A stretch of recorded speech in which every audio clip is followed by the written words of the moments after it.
some politics in this edition, but we got a lot of fun stuff. Fun. Let's keep it fun. Let's keep it fun. Let's keep it light. You know, who knows? Maybe people come to this podcast to get a little respite. I hate when people say respite. I think you probably hate when you say respite, right? Do I say it? Well, who else does? People from like the Midwest. Oh, boy. Yep. All right. So I got my shingle shot a couple days ago. All right. Here's the thing. Some people are Boys. anti-vax. I am a passionate pro-vaxxer. Give me every fucking shot you got. I took the flu shot with my shingle shot, and then I'm going back for COVID next week, and then I'm getting the MRV, whatever. There's another one I'm getting. I don't even know what that one is. All right. Give all to me. Which shingle shot was it? There's two, you know. Well, you have to get two. I got the first one. Oh, okay. First one, I didn't feel anything. In fact, I didn't even remember it. And then a year later at my checkup, I guess, he's like, oh, yeah, you're due for your second. I'm like, all right, whatever. And I think I probably got a flu shot at the same time. So didn't think anything about it. That night, shivering so hard in bed. And I was like, I totally didn't put it together until the next day. I'm like, what the hell's going on? I was so cold that I couldn't walk 10 feet to get a hoodie. Like I'm like, like I was just under, you know, where you pull the covers over and you're breathing to warm up your little cocoon. Yeah. That's what I was doing. So, I woke up and was fine within like an hour. It was like a 12-hour thing. Yeah. Erin was sprawled out on the bathroom floor because of the cool tiles. She was so heated up from it. Kind of like when she acts up and you have to put her in her place. Exactly. Just bleeding a little. Yeah. Well, because you don't want it on the carpets, you know? And because it's easier for her to clean up when it's on the tiles. Yeah. No, it is funny that I'm like, oh, I'm pro-vax, and then we both describe how fucking how much it destroys your body. But not like shingles. My friend Jeff, his wife has shingles right now. He's supposed to be on that golf trip with Malloy right now. You know, they're in Utah. There's like 10 of them. No, I know. Yeah, I heard about this. In her eye or something? Yeah, eye, mouth.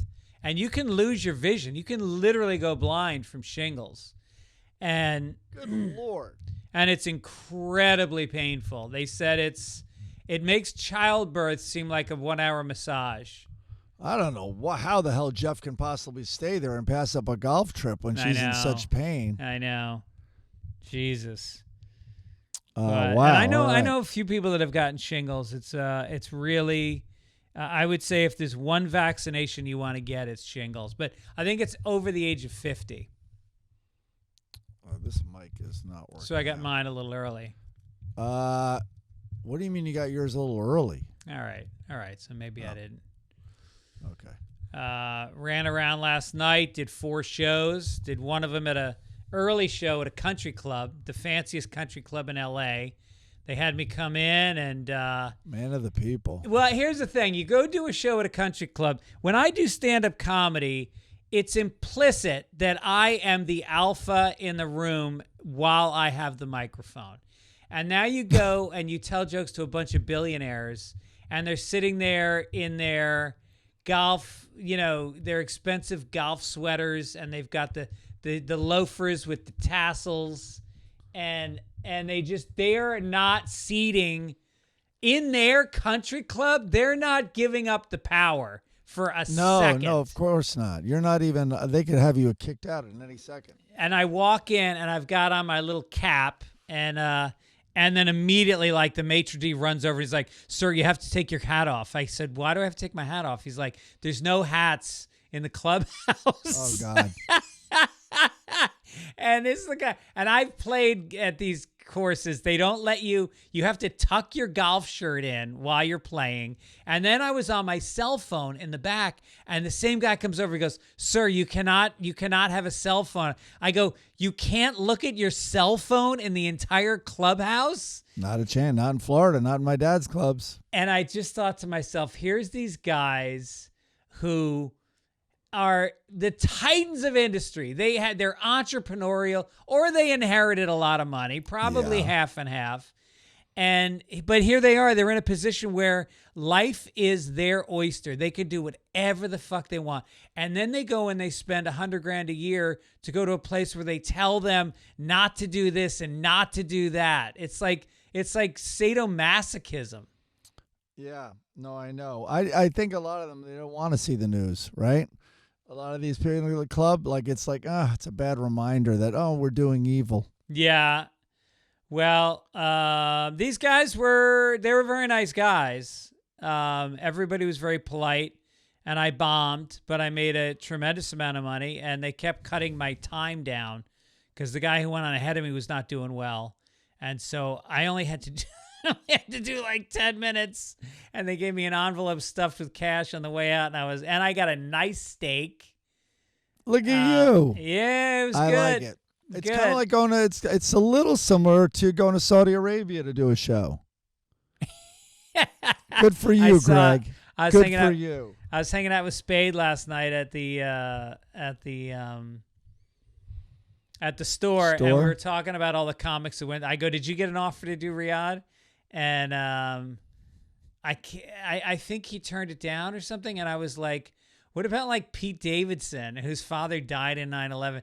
And he goes, well, you don't know. Maybe this was like a John Wick situation, where he gets on stage.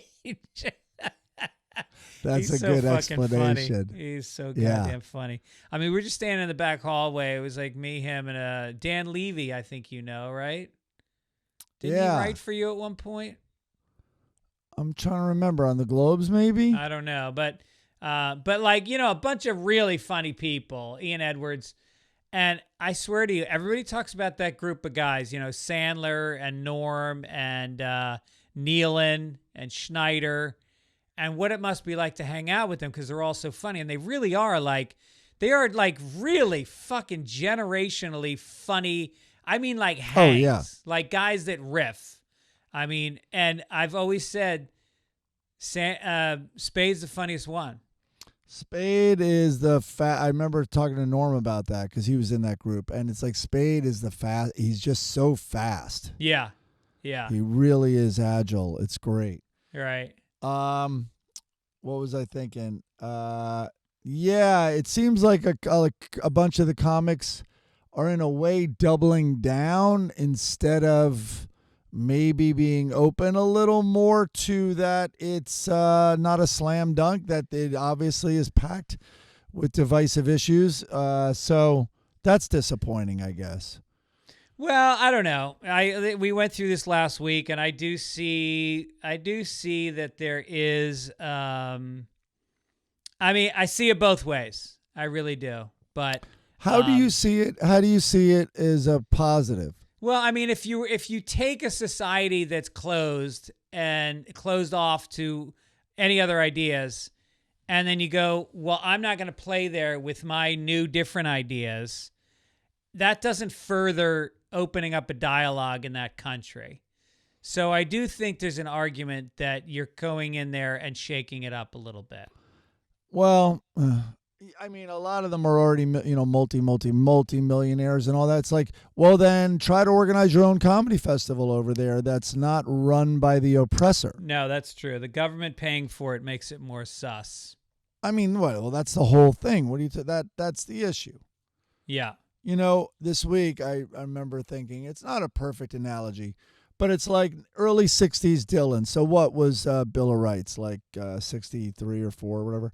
So like, let's say it's 62. Whatever, it doesn't even matter the dates, but it's a year or two before it, where the South still has forms of slavery going on and oppression.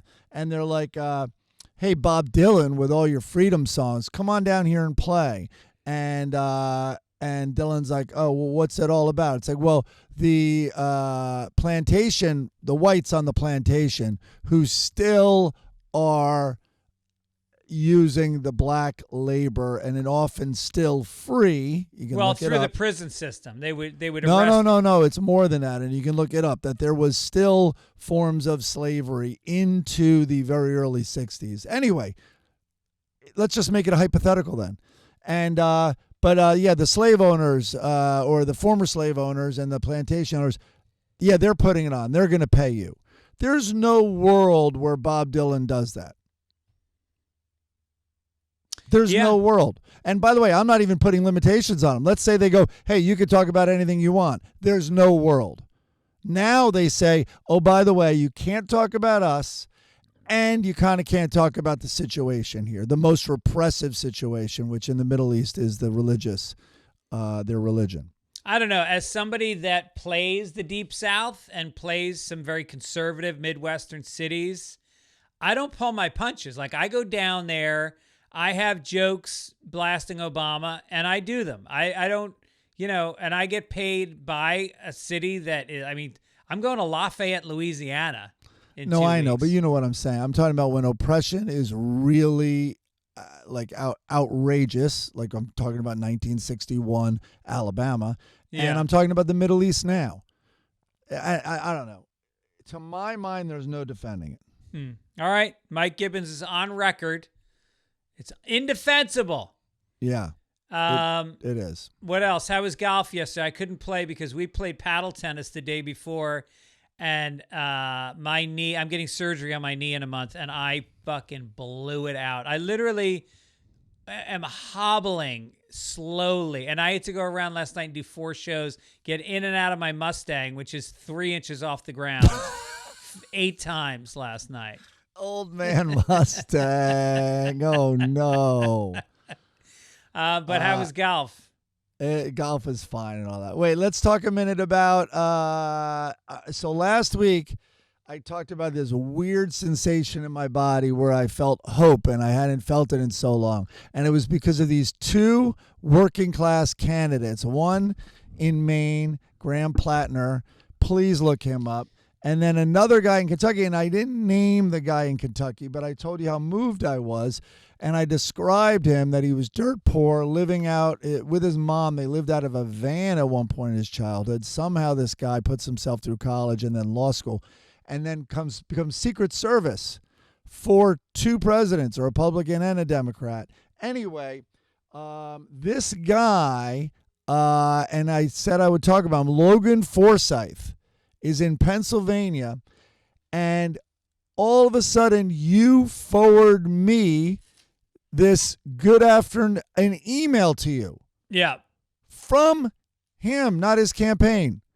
Good afternoon. My name is Logan Forsythe, and I was briefly mentioned on Sunday Papers episode 283. I'm the former Secret Service agent who was running as a Democrat for Mitch McConnell's Senate seat in Kentucky. I want to reach out and say thanks for the mention on the episode. A good friend of mine listens to every episode. You might want to drop that friend. That's not that you all put out. And he sent me the link to it as soon as he heard it. I've historically been a much more private person than I am now with my candidacy, and all of this feels surreal, especially being talked about by established people in any industry. He called us established, Greg. Yeah. Shouldn't you be reading this with a thick redneck accent, by the way? No, man, Pennsylvania. I can't do that accent, nor do I want to. I thought he was Kentucky. It's He's Kentucky. running in Kentucky, yeah. Sorry, dude, I'm messing it up. It's Kentucky. You know what I conflated? Some of the consultants from Pennsylvania that I forget the working class guy who's been a little disappointing from Pennsylvania. They're up in Maine helping him. Sorry, okay. I conflated all this. No. Restart, man. Logan Forsythe, Kentucky. So no, yeah, I should maybe do a Southern accent, but he doesn't have a strong one. I've gone on his website and seen it. So anyway, I then write back and I'm like, listen, we're here if you want to run stuff by us. Greg and I have punched up speeches and all this. I then even mocked up a T-shirt that he should have with a silhouette of a Secret Service guy saying "Protecting Americans since 2005." I think that's pretty good. He wrote back. I won't say them out loud because they're not public yet. He wrote back that he has some funny ones in the works. So he seems like he has a good sense of humor as well. Yeah, I wrote some jokes for Obama way back when. It was a writer's room that he formed with Judd Apatow and a few other people, and we wrote for a couple days. Wow. And it was fun. Yeah. I think my joke put him over the top, the one about 2 Jews walk into a bar, which doesn't sound like Doesn't sound like Obama, but yeah. No, but it fucking killed. It's just about killing. It's not about your point of view. It's about getting the laughs. That's what we can tell this guy. We're gonna bring the house down. I have a plaque here from thanking me that when Obama did Between Two Ferns, which I wrote on, that it was the single largest day of sign up for Obamacare was the following day after really? Yeah.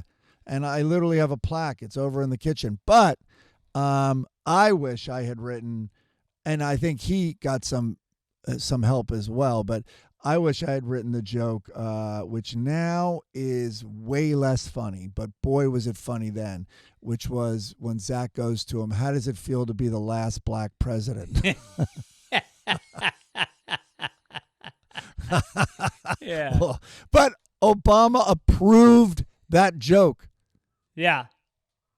Yeah, that's great.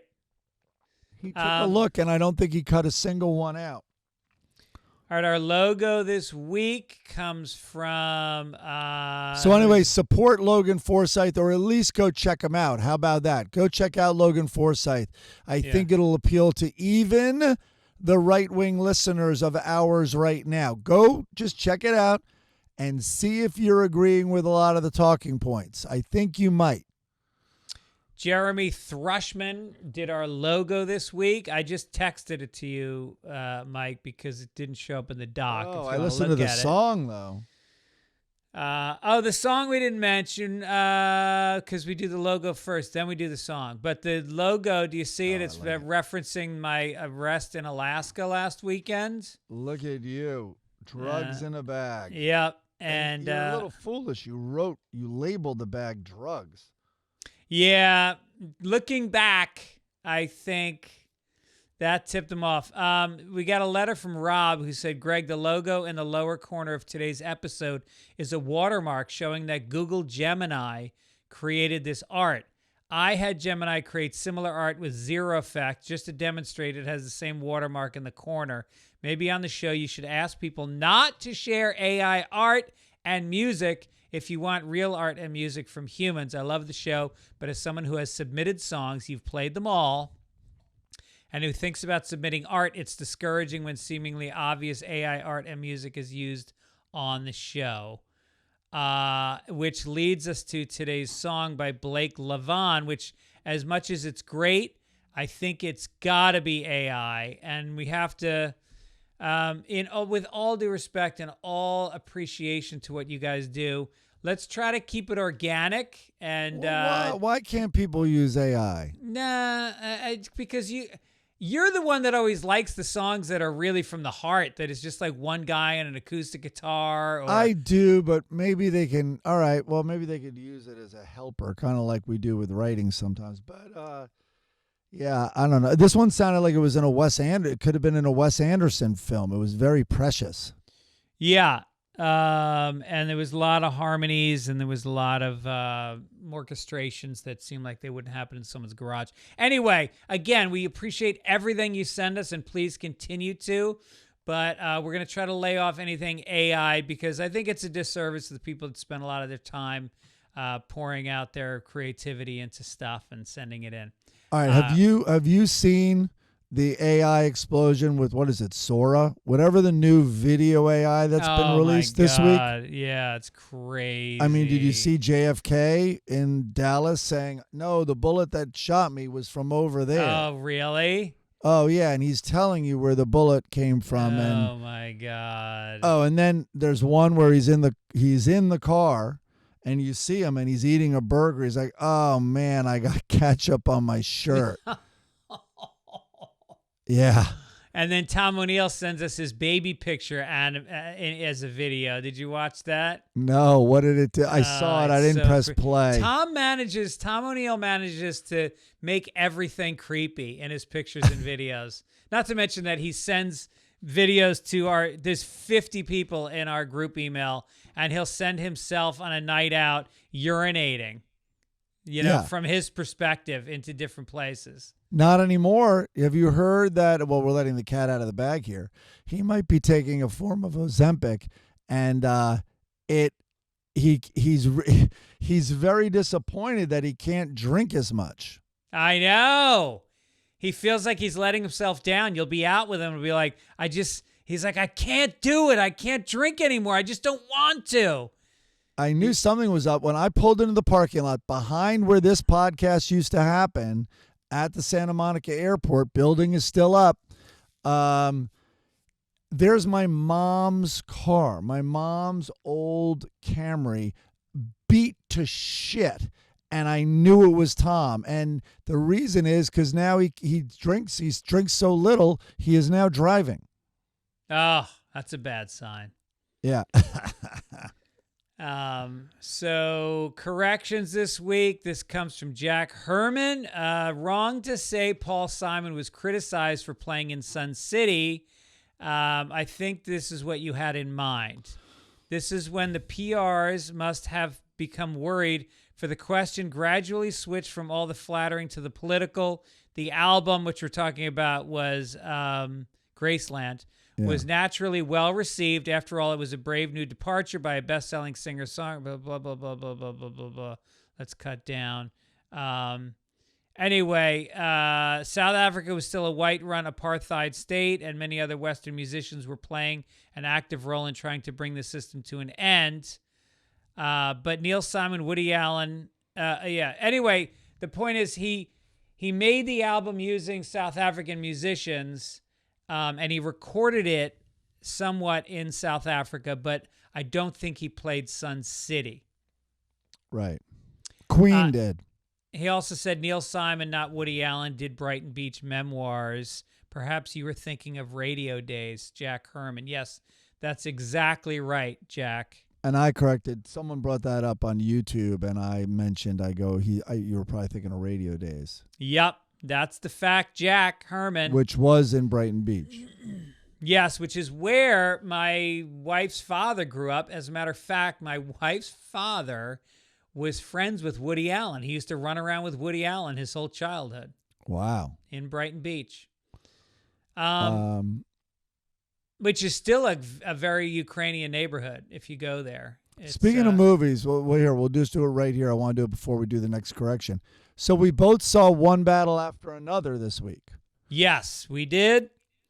And it's a gut punch. You know, it's like you read a lot about, these immigrant detention camps, but this showed one, and it's chain link fences. And, it's like, this isn't out of some writer's mind. They clearly went and looked. And I hadn't seen much footage. I don't know that you can get much footage of these detention camps, but, it's just inhumane. They look like if you saw dogs at a shelter housed like this, you would be upset. And these are children.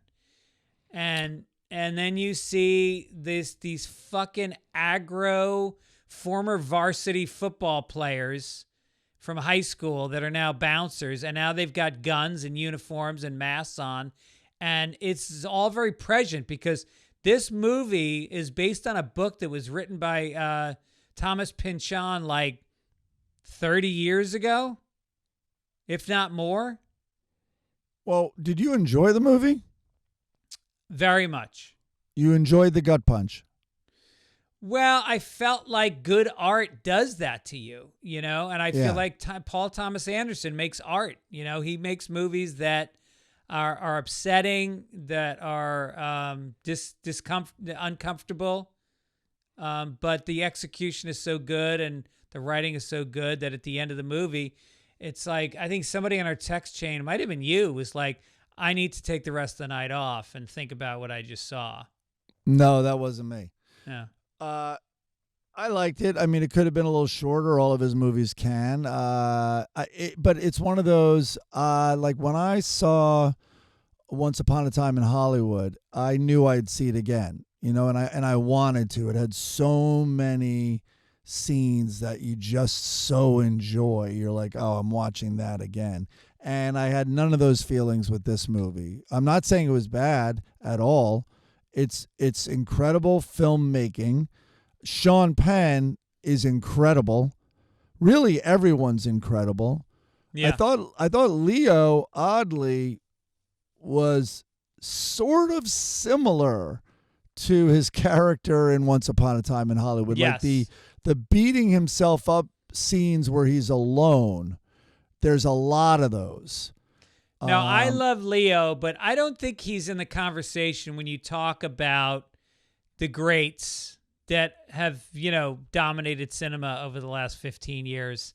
I think he's really great. I think he's prolific, but I don't think he has a ton of range. I feel like I'm starting to see his bag of tricks more and more, and I wasn't blown away by him in this movie. Well, I think he does have a lot of range, but man, I'm surprised he didn't flag like, okay, so just to be clear, I'm going to be alone beating myself up for drinking and becoming kind of lazy and forgetting lines.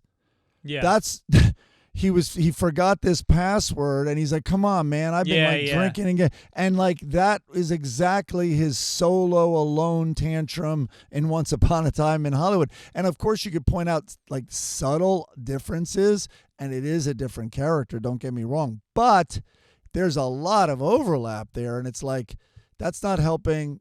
Like now I can understand why you're saying you're doubting his range. Yeah.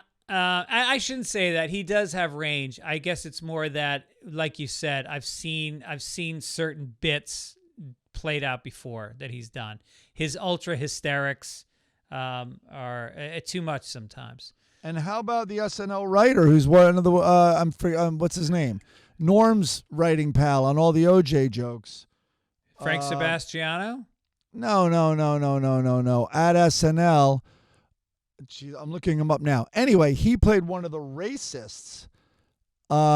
Jim Downey. No, really? When I sat in the theater, I'm like, Jesus Christ, that's Jim Downey. Yeah, who I chatted with in Norm's memorial. Oh my God, that's wild. He's one of the funniest human beings on the planet. He is, yeah. He's the guy. Well, we don't want to spoil anything, but he walks. Just so you know which one I'm talking about, he walks Sean Penn to his office. Yeah. At one point, yeah. All right, so we don't want to dwell too much. We're talking about this movie because it's an important movie to see, and I highly recommend it. Oh, definitely go see it. And man, that highway scene was it really reminded me of Hitchcock. It really reminded me like a rear window effect of what you're watching. Oh, that was amazing. Yeah, great cinematography. This comes from James Palmer in the UK. He says, you said Goldilocks instead of Rapunzel.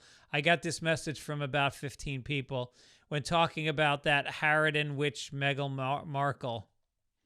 You are a lovable tit biscuit. Well, thank you, James. What's Harridan? I've never used that word. I don't know. Ryan in Chicago said, you made the same mistake again. You said you wouldn't talk about the Backstreet Boys because you're friends with one of them. You're actually not. Once again, Joey McIntyre is a member of New Kids on the Block who debuted a decade before Backstreet Boys. I got to get in touch with him. Yeah. I need to reach out to him because I'm really I love him. I think he's one of the most charming, interesting, great guys. I just that's not my music. I didn't listen to it back then. I don't listen to it now. I'm not saying it's not good music. I was a classic rock guy. That's all I've ever listened to. I don't think you have to apologize. I think he could be friends with you and not be interested at all in listening to this gibberish on our podcast. He doesn't. His brother, I think, does though. So it's all getting back to him. Also, you and Mike use the term transvestite when talking about trans people or drag people. This term is considered outdated and offensive, as is transsexual. It is? Maybe that's because we're retarded. Dan says, at the top of this week's show, Greg started by talking about how you're losing money on this show, and then in the same breath said an Alaskan family of 4 getting their $3,000 per person subsidy would make $20,000 a year. I guess it's 12. Fits math. Okay. Speaking of me making money, I'm going to be in Vegas this coming week at Brad Garrett's Club, October 13 through 19. Big benefit show in LA at the Comedy Store. I've done this every year for about 12 years.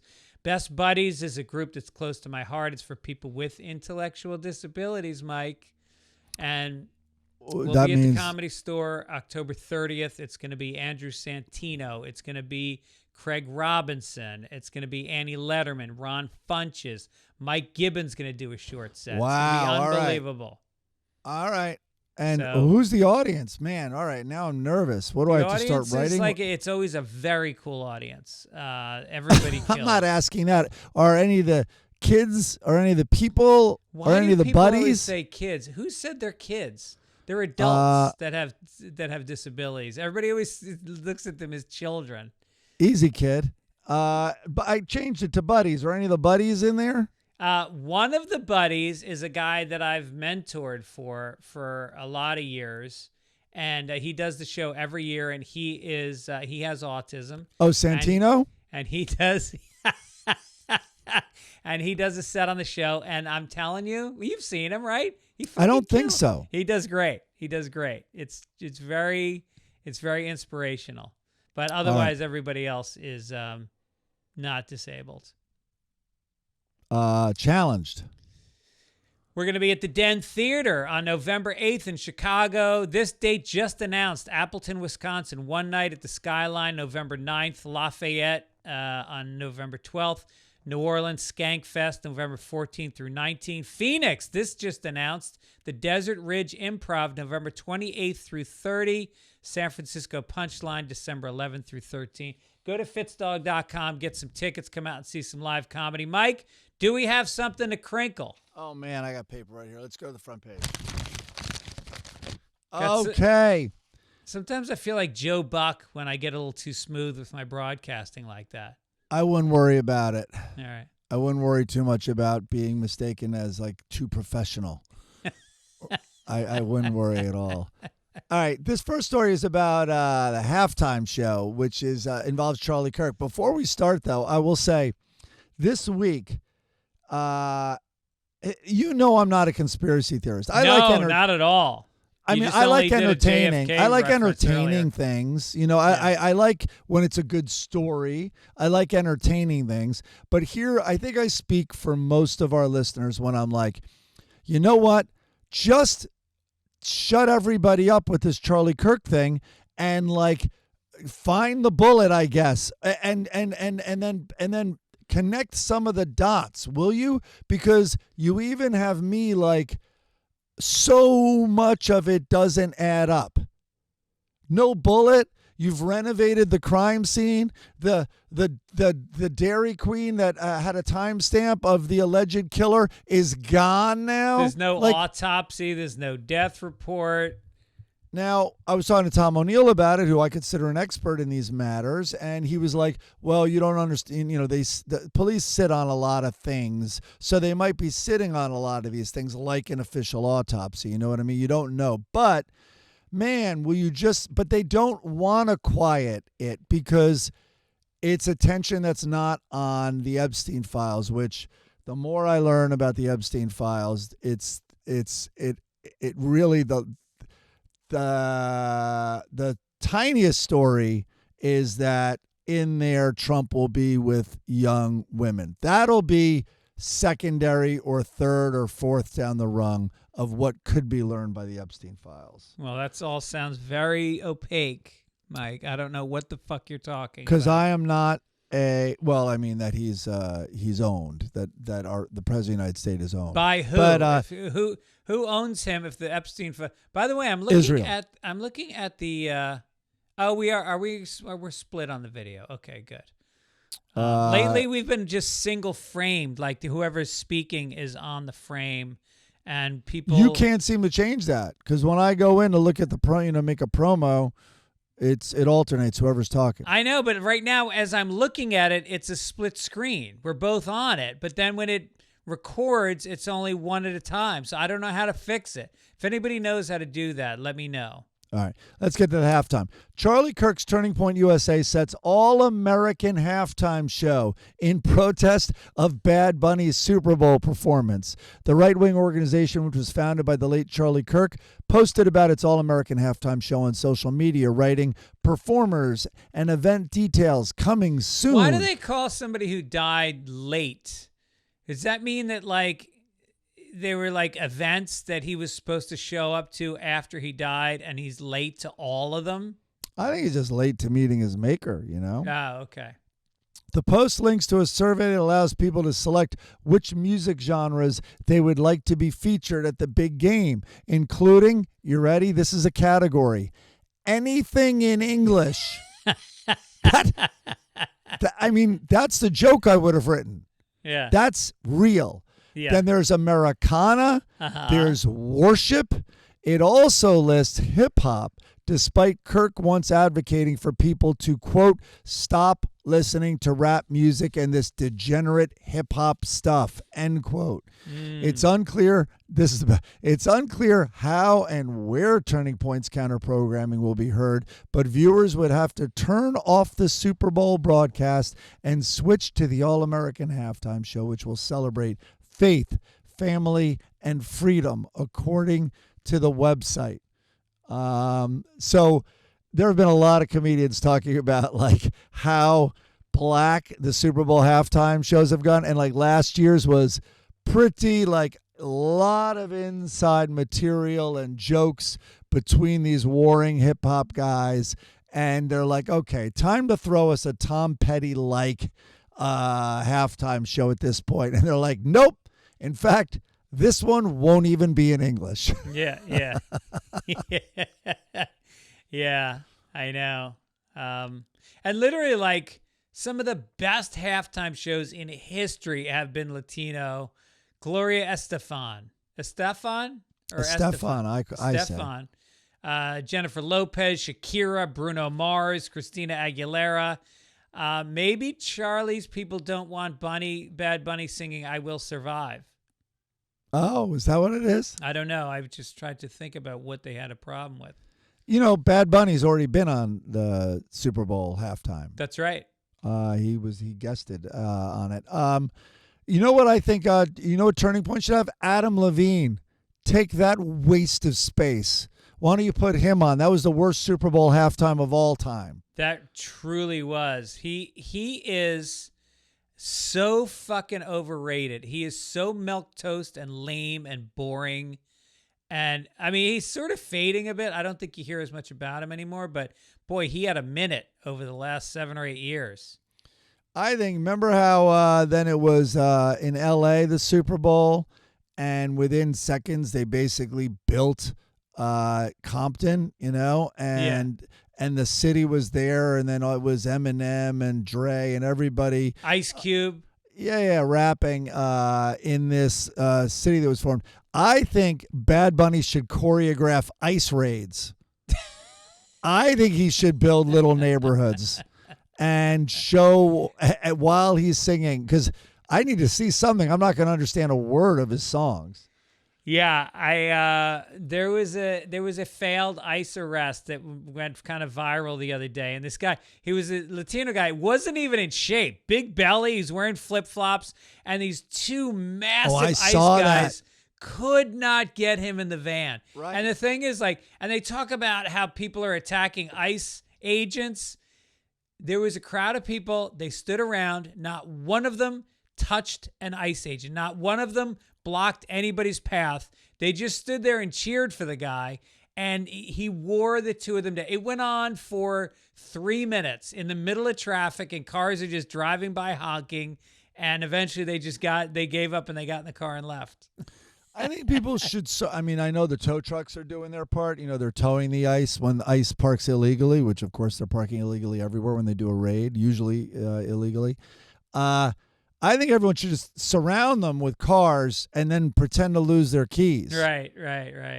Like what are they going to do? Yeah.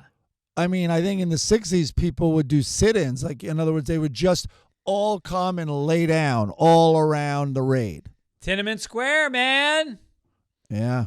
And an Arizona family chowing down at the iconic Nathan's hot dog stand in Coney Island, New York, claims they have had a near tragic visit when they found a razor blade hidden in the condiments. Oh. In their condom? That's gonna make the condom not work. Mm. The viral video of the shocking snack shows a straight razor covered in onions and mustard and lying next to the nearly finished glizzy. Is that what they call the hot dog? A glizzy? Probably, yeah. I'm still in shock. We found a blade inside the hot dog and they claimed it didn't come from them.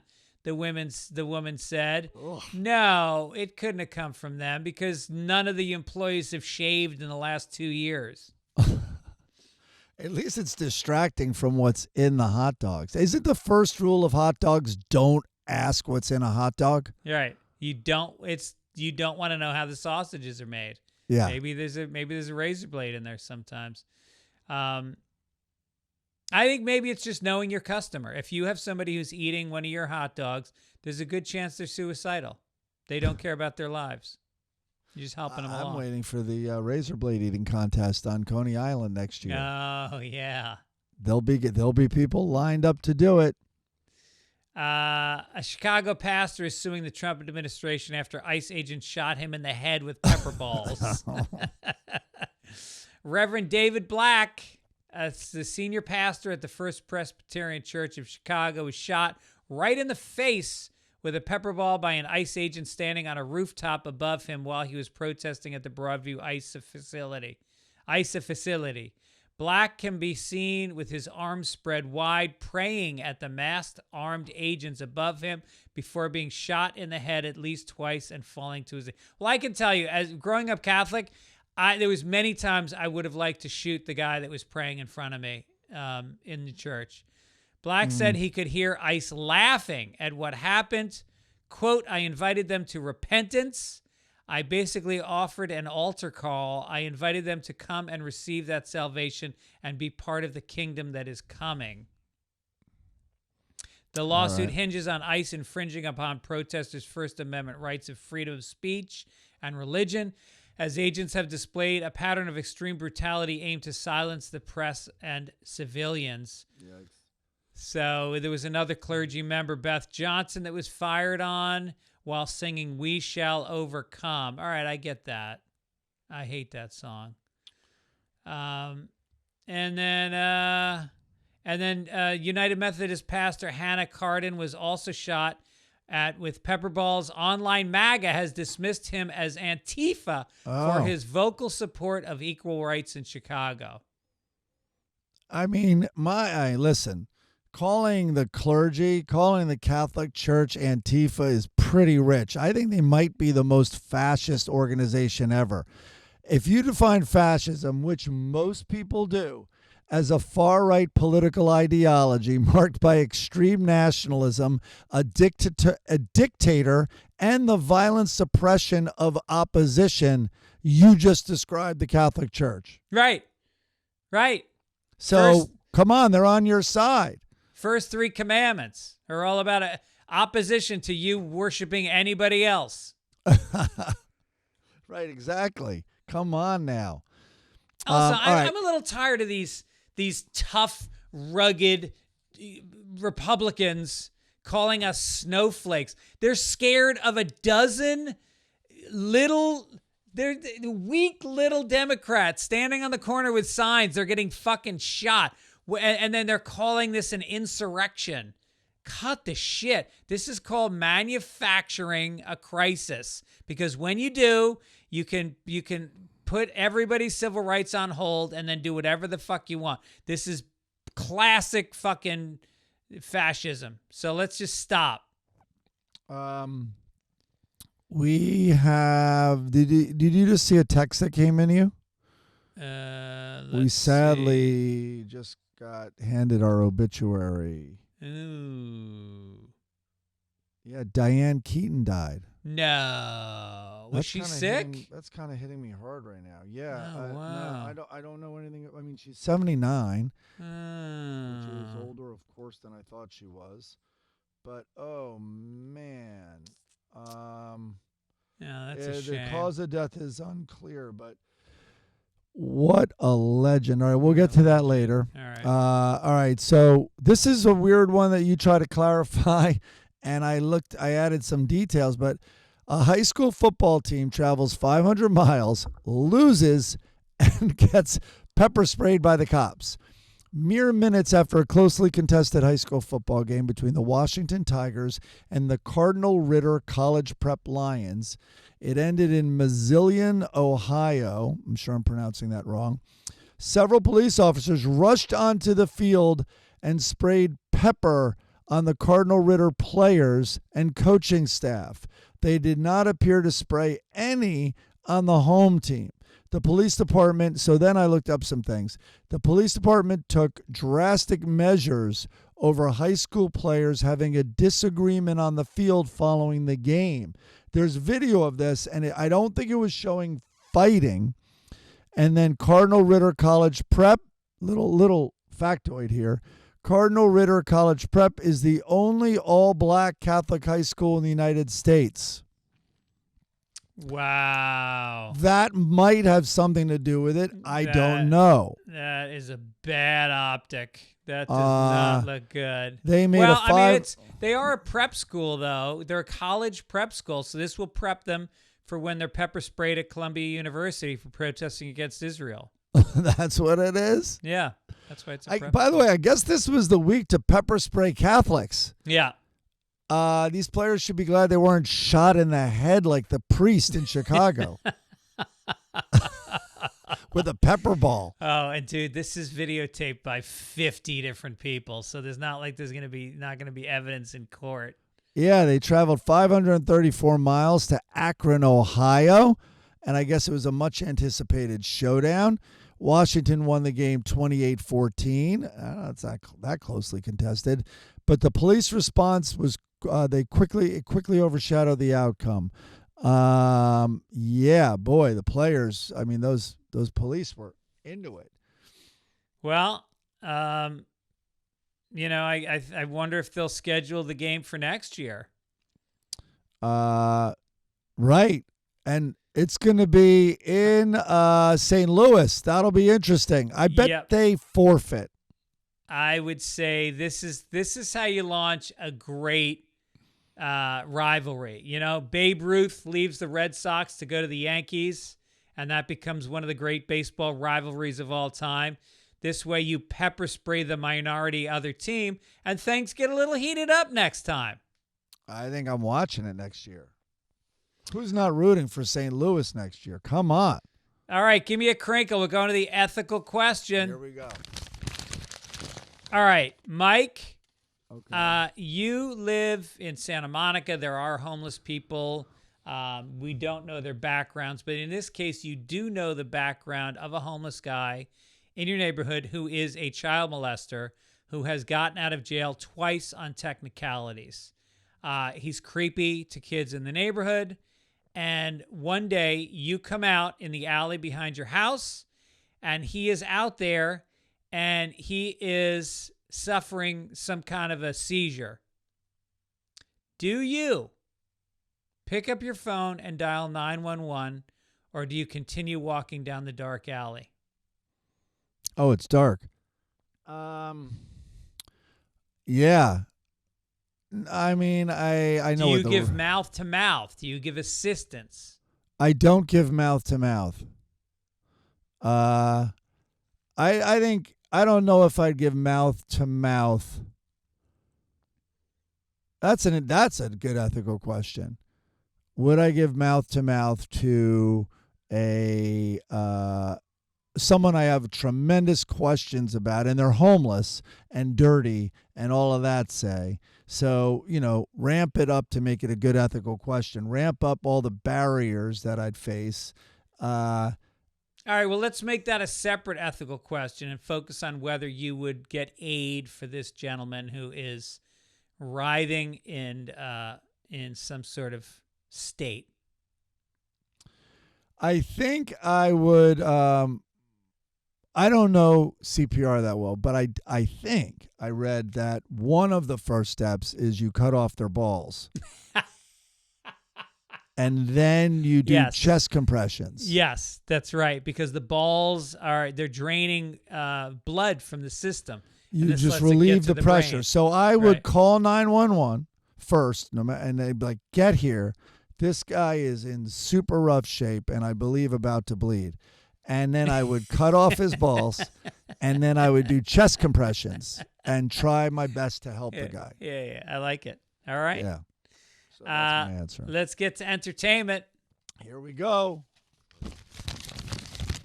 All right, last week you talked about how people have been shitting on Taylor Swift's new album, so I went ahead. I was on a flight. I downloaded it. I listened to it, and then I listened again. It's really good. Whoa. And I am not at all a Taylor Swift fan, but this album, I feel like it's got some cool little hooks. It's got some edgy lyrics. It's got some great tunes. I'm not saying it's up there with, one of the great albums, but and then I looked up some of the reviews. Rolling Stone magazine fucking loved it. What was the other one? Billboard liked it. I just read the New Yorker. She's going to have to add a lot of writing credits from what I'm hearing. Like, yes. there's really, really similar chord structures. One could say exact in some cases. Well, all that music that whole genre is so redundant and so generic. It's so boring. But also there's so many cringe phrases and by the way, it's her fans calling it cringe. Yeah. Well, she brought in the producer, that Swedish guy. He's like the biggest music producer in the last 20 years.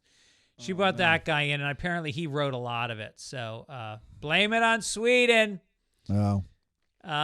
Should we do this one? No. Well, it's Denise Richards.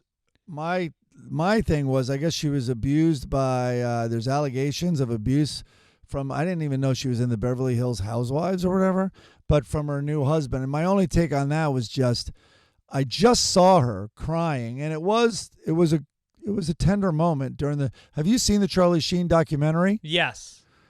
That guy. I don't know what quality is about him. He's the most charming guy, man. Yes, he is. You're on his side, and you're like, he's kind of telling you shouldn't be on my side, and maybe that's the magic. But anyway, she was just crying during that because they were married, and I just want to say it's quite an achievement to marry a guy who would become and was dabbling in at the time, but would become a crackhead. He was abusive to her. Also a bisexual HIV sex addict. Yeah. So that's what he would become. You divorce him and you find someone worse. Yeah. Well, I mean, that is sadly the condition for a lot of women. They're fucking victims. And, she said, and the excuse was that she bruises easily. That's what he said. Yeah. Oh, did you see? I went and looked at did you see The Shiner? Yes. That's not bruising easily. No. He said they'd been together for 7 years, and that and that's that 7-year itch that people talk about. He was, really itching to punch her in the eye. Yeah, that's what it is. I saw the headline that Denise Richards was with a black guy. I'm like, why is that a headline? I'm like, oh, black eye. You got to put an ice on a black guy. Yeah. Ice him down. Ice will get him. Yeah. All right, here we go. We're going to make in America, Florida. So it seemed like a benign headline. A Florida man with a thermos was arrested. Okay. Glad I read more. Why is that a story? I mean, right. That's... Police said the ordeal began with a complaint about a naked man at a park. All right, it's getting more Florida.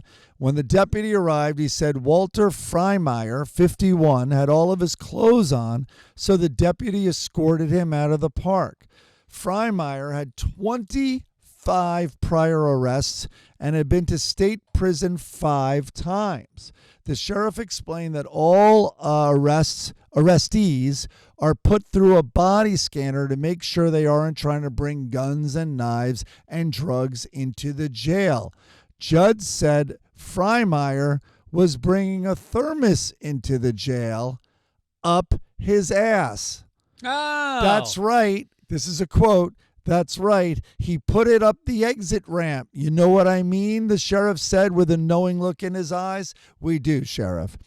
Judd said the deputy likely saved his life, even though Freimeyer threatened to kill the deputy for arresting him.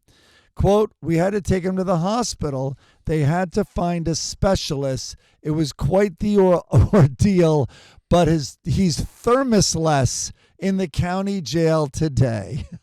How do you find an expert for that? I mean, is that Yellow Pages? Just, do you go thermos? Do you go ass? I mean, do you go to Yeti customer service and you're like, listen, you probably get this all day. I'm sorry about this, but your 13-inch thermos, that one. Last year's model, we have a situation. Hey, if I'm about to get put into a Florida State Penitentiary, please have something blocking my asshole. Do not take that thermos out. It's the cooler, man. It's going to cool that guy down. That's right. And you got to think, the thermos up the ass, that really keeps the coffee warm. Now you're doubling down. This guy did not read all the details of a coffee enema. He left out a couple of significant parts. Yeah. All right, let's make America Texas. Here we go. I should shoot you. That's a quote. Texas man forces driver who hit his dog to dig grave. The Texas man, we've been on a run, man. They are so kind of like things are so Florida. These are really so Texas. Yeah. One man in Texas was recovering from a traumatic experience after accidentally striking a dog in the road. It was dark and he didn't know what he had hit, so he pulled over to assess the damage. Then a silver Ford truck pulled up behind him. The suspect, identified as Alberto Hernandez, got out of the pickup with a gun. He said, I should shoot you now for it. He yelled at the victim to find his dog, which was in a ditch. Then the victim was forced to carry the dog to Hernandez's property to dig a grave and bury it. While the victim was digging, Hernandez took his phone and keys inside his home. Then he came outside with an AR-style rifle with multiple attachments. Hernandez used the rifle to force the victim into the Ford truck and drive to the bank, where he made him withdraw $200. Now he has to grieve for his dog behind bars because Hernandez was charged with aggravated robbery, aggravated kidnapping, 5 counts of manufacture or delivery of a controlled substance. I didn't get that part. And then delivery of marijuana and possession of a dangerous drug. Boy, Mr. Hernandez, I don't think this is just about the dog. No, this guy is, I think when you're a Texas man, you've sort of got a to-do list, and this guy, he bore the brunt of everything on his to-do list that day. Yeah, man, he used the dog as a good excuse to get a lot done. Yeah, and the $200 is a very specific amount. Do you think that's just the going rate for a headstone for a dog? It is specific. It might have to do with the drugs he had or something. But that's also very Texas. Was it the Coen brothers' first movie where Blood was he Simple? digging? Yeah, Blood Simple. Was he digging a grave for someone? But that's been in a lot of stories where the person, sometimes they're forced to dig their own grave. Yeah. Which I always think that's got to be pretty slow work site. Well, you know, Alcatraz was built by the prisoners. They took the prisoners that were going to go in and they shipped them over to the island and they lived in tents and they built the prison themselves and then they got inside of it and they locked the door. That's a true story. Don't Fitz-fact me on that. That is a true story. All right, it's going to be Fitz-fact checked. You know that. But you'd think once they were on tents on the island, they'd be like, we could really save money. I think they got it. And this is all they need here. They're on an island. Yeah. Well, yeah. All right, let's go international. Here we go, international. A gay throuple has adopted a 3-year-old baby girl in Canada and is fighting for their regional government to recognize the parental rights of all 3 men. Eric, Jonathan, and Justin, who are in a polyamorous relationship, became parents to the 3-year-old girl last Thursday. The law After of threes. more than 2 years of fostering the youngster. She's perfect, LeBlanc told the outlet. She's curious. She's energetic. She loves to play. She loves to jump. She loves to dance. Yeah, she's going to be a little curious when she learns how to do math in a few years. I think this guy's describing themselves, too, the 3 guys. They're all curious. Yeah, and they love to dance, and they're energetic, and they love to play and jump. Yeah, where did she learn how to do all these things? So we are the lucky ones to have her in our life. Though the unorthodox family is celebrating at home, they are still hopeful a court involving the province of Quebec will end in their favor. Aren't all men in Quebec gay? That's what I mean, that's what they say on the billboard. Yeah. Bienvenue à la homo. 3 men and a baby. There you have it. Oh, right. Okay. A little different. This one's a little different. All right, let's get down to letters to the editor. All right, letters to the... Are we skipping this day in history is first. Okay. It's not a great one. It's not a great one. And okay. Now it's going to have... Now it's going to have Diane Keaton on it. I know. God damn it. Chuck Yeager became the first person to break the sound barrier on this day in what year, give or take 6 years? Is that a plane? Chuck Yeager? Yes. Supersonic jet. Let's see. World War II, we didn't have him. We had him in, I'd say 1968. 47. Really? I thought you were going to get it with the post-World War II. Damn. Okay. All right, you're going to get this one. This one isn't really about the year. So we're taking a time out for a second. But just to go back for a second, right. Think about a car that was built in 1947 that is no longer running, that was a clunky, heavy, shitty piece of machinery. And they got a motherfucking plane in 47 to break the sound barrier. Oh, I know. It's amazing when you look at the technology that they had during World War II, it's astounding. Well, it's like NASA, all their R&D, producing the calculator and, and endless amount of things. And I know it was sort of like a tin can, but I mean, we landed on the moon in the 60s. Well, and we also built a nuclear bomb with no computers. That was highly effective. So get this, man. I did not know about this. This happened we're taking a time out here. This happened in 1944. German Field Marshal Erwin Rommel, the Desert Fox, he ended his life by drinking poison following the discovery of his connection to a conspiracy to assassinate Adolf Hitler. Wait a minute. Like, what was there shame in a conspiracy to assassinate Hitler? Maybe he just, he was his guy. Oh, sorry. Yes, no, the Desert Fox. Oh, I flipped it. I did not know Rommel conspired to assassinate Hitler. And yes, there would be tremendous shame. Sorry, I flipped it for a second. I literally thought of an American. It was Goebbels, Himmler, and him.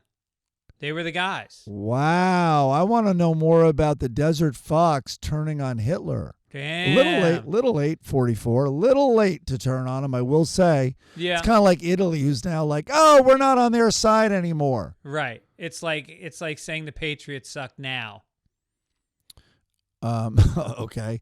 All right, Gregory, the Chicago Cubs beat the Detroit Tigers to win the team's second World Series championship. They did not claim their third title until 2016. When did the Cubs win their second World Series championship against the Tigers? It happened on this day in what year, give or take 15 years? 1916. I gave you enough. 1908. Okay. Yeah, I know. No, I think the Sox I knew it had been over 100 years. The other Sox were in the teens, 1915 or 16 or something like that, I think. All right. Man, a lot of World War II stuff. All right, the Boston Americans later known as the Red Sox, defeated the Pittsburgh Pirates to win the first modern World Series. I don't think you're going to get this. I don't think you're going to get it within 10 years. So why don't you just guess? 1900. Holy shit, you got it. 1903. Hey now. Well, wow. You had just told me that they hadn't won in over 100 yeyears, the Red Sox. So I knew it was back in that you're area. right. I did do that, but I think you also knew that too. Okay. A flight chartered by a Uruguayan rugby team crashed in the Andes. Are these the guys that ate each other? These are the guys who resorted to cannibalism. The rugby team in the mountains. What year, give or take 7 years, did this rugby team start eating people? 1975. Look at you, man. 72. There we go. The classic film All About Eve, starring Bette Davis and Ann Baxter, premiered in Paris and New York. It's amazing. It won 6 Academy Awards, including Best Picture. When did it premiere, give or take 8 years? Wait, who are the stars again? Bette Davis and Ann Baxter. All right, so Bette Davis, I think, transitioned from black and white to color, which was probably in the 40s. So I'm going to say 1949. You know what? I mean, it's 1950. It's a black and white movie. Come on. So none of your logic made sense. No way. Whatsoever. It was a black and white movie. I said so it was a black and white movie. All right. Which changed in the 40s. Let's see. That might be all she wrote for I think today. I got every one of them. Oh, no, I missed one. Let's see if we can find one here. Winnie the Pooh. Oh, Jesus. E. Milne. A. Milne. Winnie the Pooh. Is it going to say it was published or what the hell? Oh, yes, published. So the first published Winnie the Pooh book. What year, with Eeyore and Piglet, what year, give or take, I'm going to make it tougher for you, give or take 5 years. 1957. 26. No. We're going out on that. Okay. Had to make me look like a loser. All right, fine. One more. Okay. Keeping Up with the Kardashians premiered on this day in what year, give or take 3 years? 2013. 2007. And remember, the writer's strike was it blossomed during the writer's strike. I think they've been around that long. Jesus. Oh, good Lord. Letters to the editor. Here we go. Letters to the editor. This comes from Brian. I'm not sure if you'll talk about Portland and the National Guard this week. Well, you know, we've covered a lot of this ICE stuff. Let's just say, let's just go down to Logan, who said, this is Logan Forsythe. We already talked about him. Fine. Let's go to obituaries. Oh, sorry. Yeah. God damn it. Here we go. Well, first obituary was more lighthearted in some ways. I looked up because I was like, I don't think I know of anyone that passed this week. And then you know what I found? Remember what the show What's Happening? Yeah, of course. It was gigantic for us. And Dee was the daughter. She was cute. She was cute, but she was cool no matter how you sliced it. Dee was cool. I love Dee. And she passed away on August 11th after a battle with cancer. She was 60 because I remember she wasn't much older than we were because we were kids watching a kid. Yeah.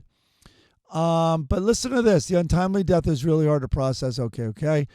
She starred in 65 episodes of What's Happening, about 3 teenage boys growing up in South Los Angeles neighborhood of Watts. Spencer played Dee Thomas, the boy's younger sister. And then she was in 16 episodes of What's Happening Now, which was the sequel. And in 1977, she survived a fatal car crash that killed her stepfather and manager, Tim Pelt. After recovering from her injuries, she went on to earn a doctorate degree in veterinary medicine in 1993. She moved from California to the Richmond, Virginia area. At the time of her death, she lived with her mom in an area outside of Richmond, according to the story. And she's survived by her younger brother, the jazz musician Jeremy Pelt. But I'm like, good. What a nice life. Yep. That's what you do as a child star. You got to have a chapter 2. You got to act 2. You got to have something new to do. So that was Dee. I wanted to give a shout out to Dee because people of a certain age, a very specific certain age, will really remember her fondly. And that show, What's Happening. I didn't know about Watson. We didn't know about any of that stuff. I remember how cool it wasn't. Rerun in that. It was J.J. Walker and Rerun. Of course, man. And then what's her name? Who was the big gal? Oh yeah. Not Jay. Is it a J? Not Josie. Fuck, what was her name? Oh fuck. All right, I'll look it up. But anyway. All right, you look it up. I'm gonna get to Diane Keaton.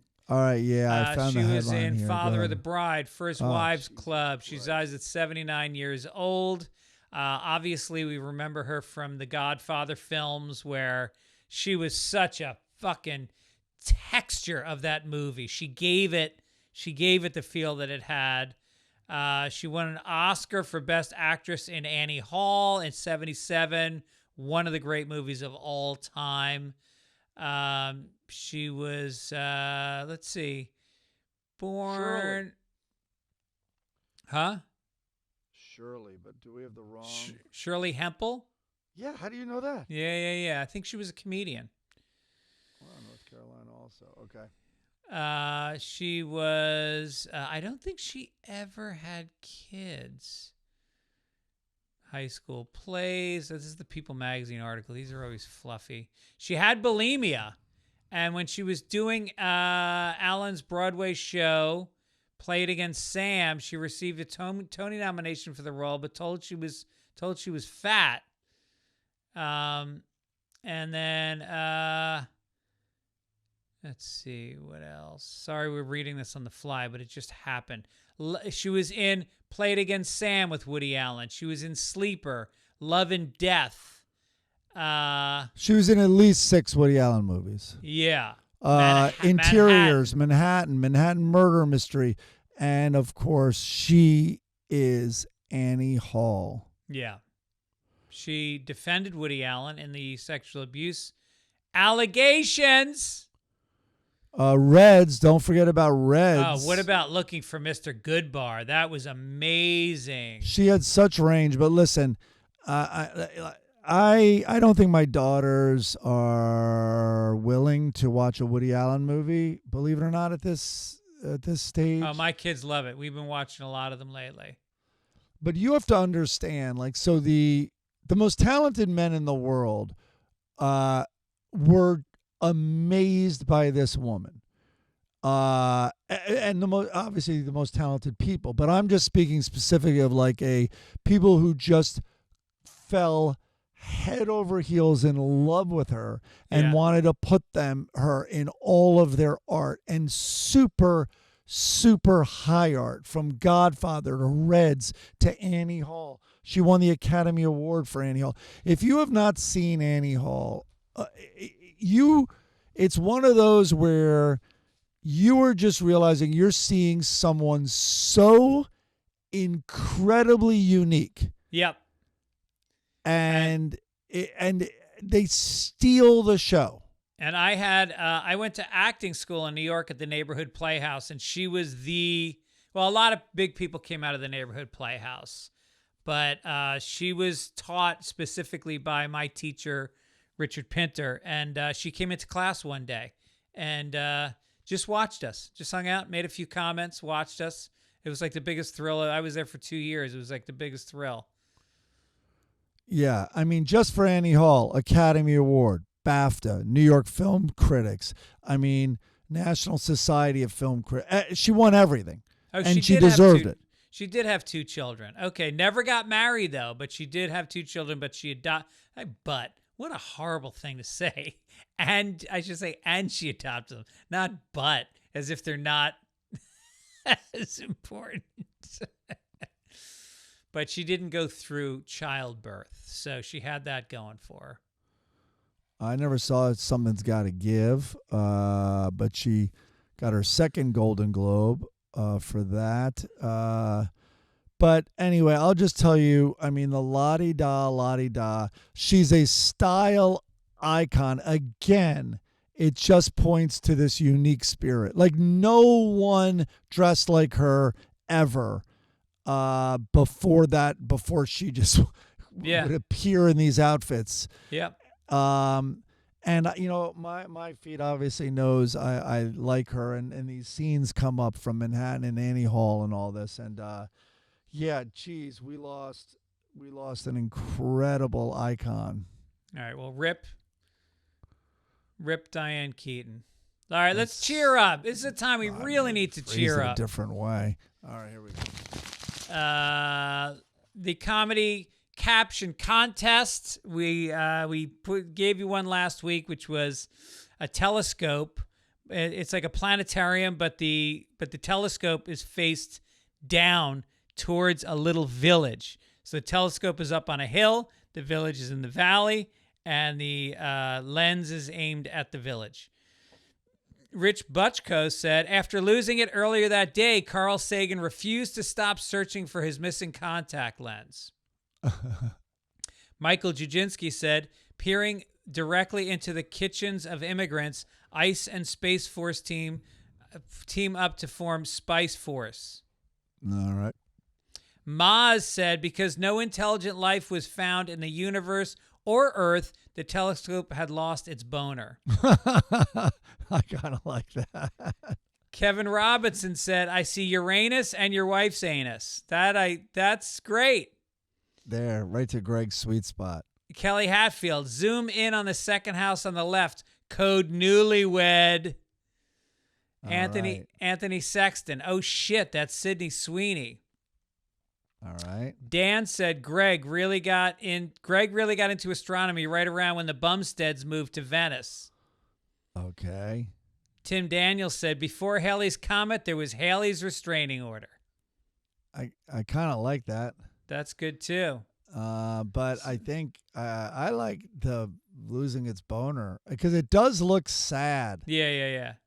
There is, of course, it's menacing when such a big lens is, so close to the houses. But there is a sad quality to it also, and that's cool that was picked up on. Yeah, it's got like a little double meaning there. So we'll give it to you, Maz. Congratulations. Oh man, I gotta send get us your address. Let's get those koozies out. Yeah. Next week's comic for the caption is, it looks like the Serengeti. There are zebras, and 3 of them with regular stripes are looking at a 4th one who has polka dots instead. So that's what we got. All right. And then I have some onion ones. let me just mention this. Somebody sent in, because they know how much you love The Far Side, and Jane Goodall just died. So this was one that he dug up that he remembered, and it's 2 baboons sitting in a tree. Was she baboons or was she orangutans? She did chimpanzees. She was famous for, but most famous, I believe. But I think she did apes as well. These look like apes. All right, let's call these 2 guys apes. They're sitting up on a tree limb, and one of them is kind of grooming the other one, as they do. And he says, well, another blonde hair. Conducting a little more research with that Jane Goodall tramp. There you go. They did love each other. Onion, here's one. Department of Justice removes all mentions of justice from website. That's good. There's so many. Horrible boogie boarding accident leaves man totally bummed below the neck. That's good. And then this was a local story. 2-word headline. It just says, chicken killed.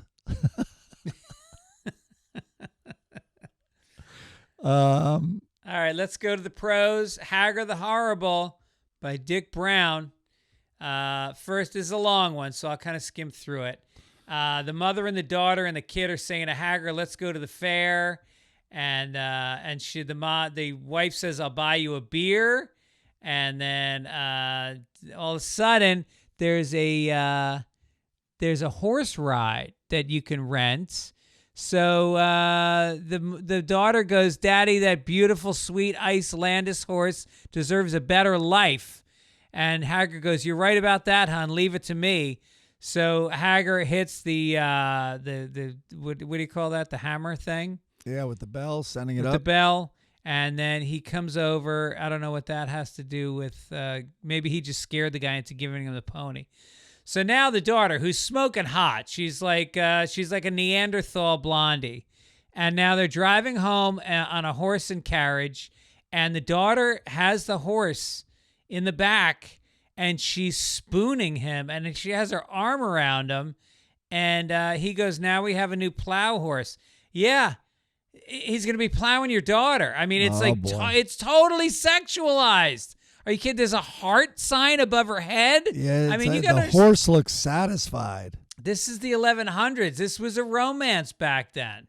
Oh, golly. All right. Yeah. And then there was no Lockhorns that I liked this week, which is very rare. Well, that maybe because you read about 5 a week. We should slow down the pace. Blondie is now in the department store, and she has on a black velvet cocktail dress just above the knee. The house in that. And the saleswoman, who's a busty little thing in her own right, says, "Every woman needs a little black dress." And Blondie goes, "I agree." And then the woman goes, "There's nothing like a little black dress to make you feel a little extra pretty." And then Blondie's looking in the mirror and she goes, "True." And then the woman goes, "And the more you have, the prettier you feel." And now Blondie turns her head around and they're making eye contact. She's got her hands on her hips and she goes, "Even more true." And then in the next frame, they have locked themselves inside the stall and they are furiously 69ing as saliva stains the velvet dress of Blondie. We think it's saliva. I didn't see that frame. Oh, you didn't get that frame? Oh, yeah. It must have cut off. Oh, I have premium membership. Oh, yeah, don't pay the extra. Yeah, you got to pay the extra. I think it's worth it. Good for you, yeah.